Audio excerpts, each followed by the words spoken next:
আমার ছোট বাচ্চাটার ব্যাপারে আপনারা হয়তো জানেন না, সে একটা স্পেশাল চাইল্ড। তার মধ্যে অনেক কমপ্লিকেসি আছে। ফোকাস করছে যে নায়ক শাকিব খানের মতো হবে, এবং তোমরা দেখেছো যে নায়ক শাকিব খান কিন্তু কখনো বিয়ের কথাটা প্রকাশ্যে আনেনি। তোমরা দুজন এক কাজ করো, তুমি যেহেতু বাচ্চাদের সাথেই থাকো, তো তুমি মামুনও এখানে থাকুক, তোমাদের তো বিয়ের শাদী ব্যাপারটা হচ্ছেই। যেহেতু পরিবারের কাছ থেকে এবং আমার ভালোবাসার মানুষ মামুনের কাছ থেকে আমি এই আশ্বাসটা পেয়েছি।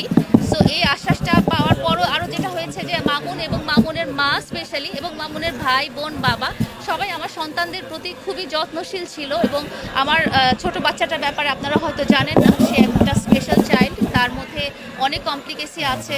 সে অটিস্টিক বেবি, তার মধ্যে অটিজম আছে, স্লিপ ডিসঅর্ডার আছে। সো মামুন এবং মামুনের মা এবং তার পুরো পরিবার আমার বাচ্চাটার প্রতি খুবই যত্নশীল দেখে আমার দুর্বল স্থানে আসলে তারা জায়গা করে নিয়েছেন। তারা বুঝেছেন যে একটা মায়ের কাছে একটা সন্তানের মূল্যটাই আসলে অনেক বেশি। তারা যখন সন্তানটাকে কেয়ার করতে পারবে, যত্ন করতে পারবে, আদর ভালোবাসা করতে পারবে, তখন কিন্তু তারা আমার মনটা পুরোটাই জয় করে নিয়েছে। প্রশ্নটা পরে পুরোটাই জয় করে নিয়েছে।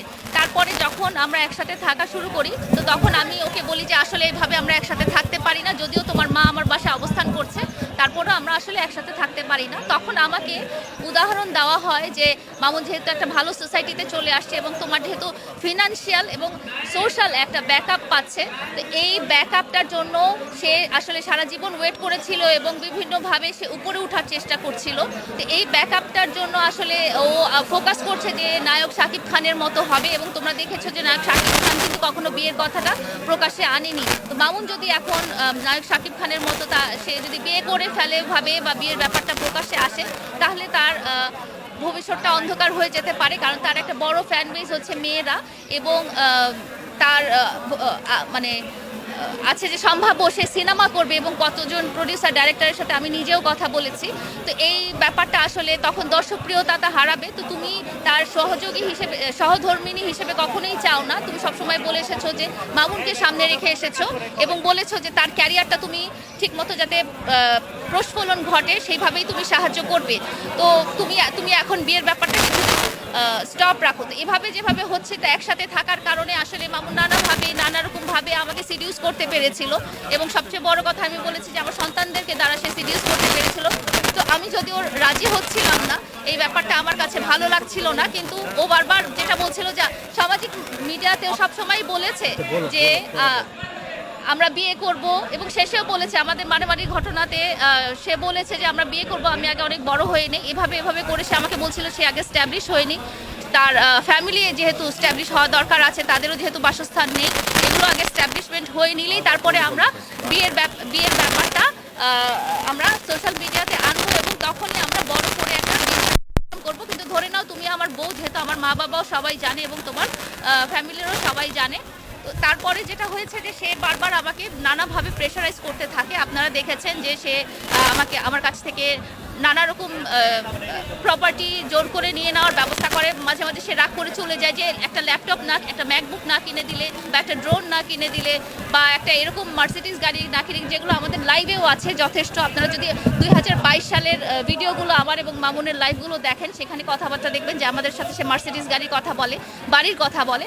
তো সমস্ত কিছু যখন তার হয়ে যায় এবং সে যখন তার গ্রামের বাড়িটি স্থাপনা করে, তখনই তার এবং তার পরিবারের আমি সুরটা একটু অন্যরকম দেখতে পাই, এবং তাকে আমি বারবার বলতে থাকি।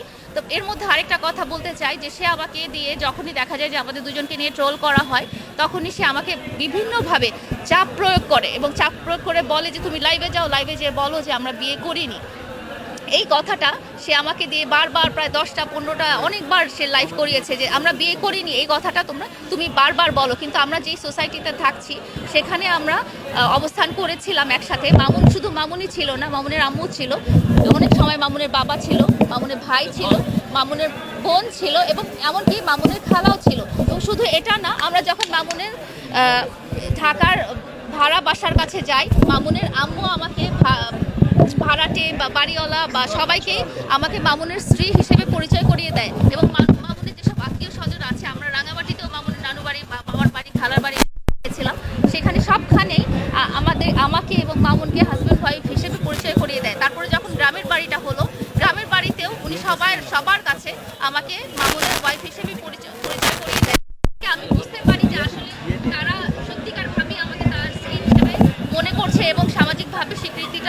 দিবে, কিন্তু যখন দেখা গেল তাদের বাড়িটা হয়ে গেল তখন তার গেল এবং সে বলতে থাকলো এবং তার আম্মুও বলতে থাকলো যে আমাদের তো গ্রামে বাড়ি হয়েছে কিন্তু ঢাকায় আমাদের কোনো বাড়ি নেই, জন্য বায়না ধরে এবং সে আমার বাড়িটা তার নামে লিখে দিতে বলে।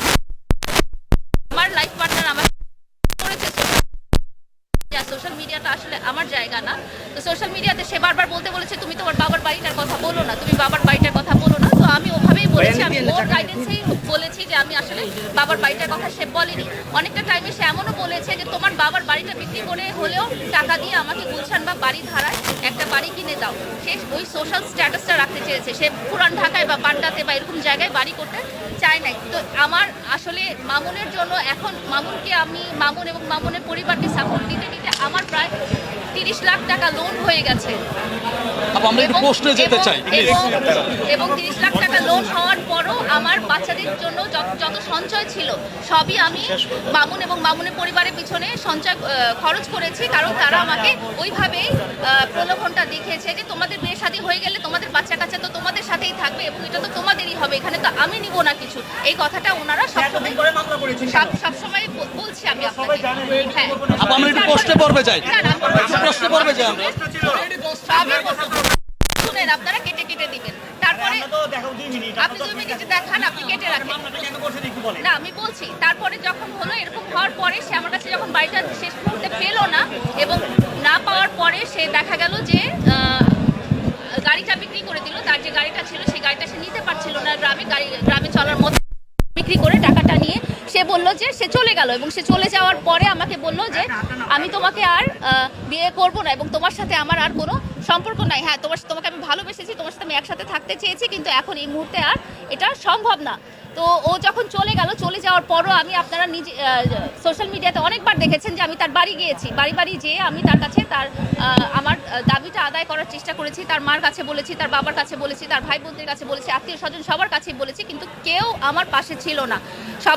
সবাই যেটা বলেছে সেটা বলেছে যে তোমাকে এখন আমাদের আর দরকার নেই, কারণ মামুন এখন নিজে স্ট্যাবলিশ হয়ে গেছে এবং ওকে স্ট্যাবলিশ করার মতো ব্যাকআপ দেওয়ার জন্য একজন পাওয়া গেছে যে মামুনকে ফিউচারে বিজনেস করিয়ে দিবে এবং তাকে দাঁড় করিয়ে দিবে। সো পরবর্তীতে যখন আমি ওই ভদ্রলোকের সাথে যোগাযোগ করি তখন উনি বলেন যে দেখো তোমাদের তো বয়সের ডিফারেন্স আছে, এই আছে সেই আছে, মামুন তো এখন অল্প বয়সী মেয়েকে বিয়ে করবে, তোমাকে কেন বিয়ে করবে, ওর তো এখন কিছু নাই, ও তো সবই আছে, ও তো স্ট্যাবলিশ হয়ে গেছে।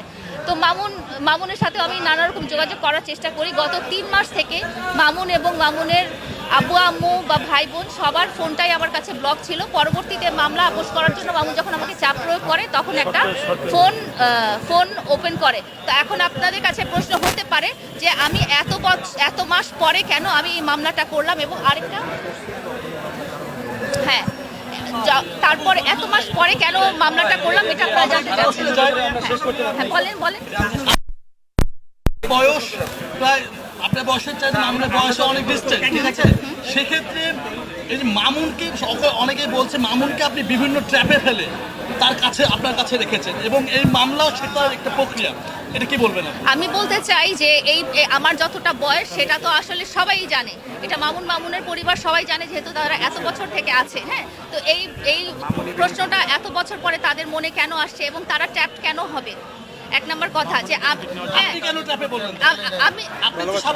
আমি তো বলেছি আপনাকে যে যেহেতু আমাকে ওনা আমার সন্তানদেরকে দিয়ে এবং আমার যে অবস্থানটা ছিল সেই অবস্থানটা ক্রিয়েট করে তারা আমাকে এভাবে করে দিয়েছে। এখানে আমি কেন ভিডিওতে আনবো? তারা তো সোশ্যাল মিডিয়ার পার্সন না এবং বলেছে আমার বাচ্চাটা অসুস্থ না, আমরা এনজয় কেন করব? প্রশ্ন আছে, সেটা হলো যে আপনারা সামাজিকভাবে বিবাহ বন্ধনে আবদ্ধ না হয়ে একই সাথে থাকলেন, সমাজের কাছে ভাই সমাজের কাছে আপনাদের কোনো দায়বদ্ধতা ছিল কিনা এবং এখন যে আবার আপনি ধর্ষণ মামলা করলেন আসলে সমাজের কাছে আপনাদের কোনো দায়বদ্ধতার কোনো জায়গা আছে কিনা? আমি এই মামলাটা আসলে একেবারেই লাস্ট মোমেন্টে করেছি, এটা আমি কখনোই করতে চাইনি এবং যখন দেখেছি যে কমিটমেন্টটা তার প্রতিশ্রুতি এবং তার মা বাবার প্রতিশ্রুতি এবং সমস্ত কিছু তারা একেবারেই আমাকে 4টা বছর তারাও তো আমাকে ইউজ করেছে এত বছর। মামুনের 2021 সাল বা 20 সালের আপনারা ভিডিও দেখেছেন, মামুনের অবস্থান দেখেছেন, মামুনের পরিবারের অবস্থান দেখেছেন, তাহলে আপনারা এত বছর কেন মনে করতে পারছেন না যে মামুন আমাকে ব্যবহার করেছে ফিনান্সিয়ালি এবং সামাজিকভাবে?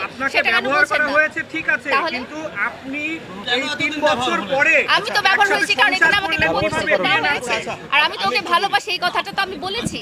ভালোবাসার সম্পর্কে কি আসলে সংসার করা যায়? আমাদের দেশের প্রচলিত আইন কি এটা বলে?